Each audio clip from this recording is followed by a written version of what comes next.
అందరికీ నమస్కారం అండి. చాలామందికి థ్యాంక్స్ చెప్దాను ఒక లిస్ట్ రాసుకుని వచ్చాను. సారీ అండి, ప్యాంట్ పాకెట్కి బొక్కుండి పేపర్ పడిపోయింది. సో థ్యాంక్స్లో ఏం చెప్పట్లేదు.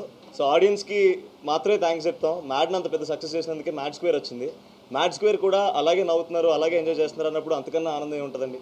సో మాటలు కూడా లేవు. So thank you so much for all the love that we're getting. వంశన్ ఇందాక నంబర్స్ గురించి మాట్లాడుతున్నారు, మాకు అవి తెలీదు. ఆడియన్స్ మమ్మల్ని అప్రిషియేట్ చేసిందే మాకు చాలా బిగ్గర్ సాటిస్ఫాక్షన్ ఇస్తుందండి. ప్రతిసారి ప్రతి జోక్కి నవ్వుతున్నందుకు చాలా థ్యాంక్ యూ. అంటే నవ్వించినందుకు, నవ్విస్తే ఇంత ఆనందం ఉంటుందని మాకు ఇప్పుడిప్పుడే అర్థమవుతుంది. Thank you so much for every one who supported film. అంతే అండి, థ్యాంక్స్. అంతే.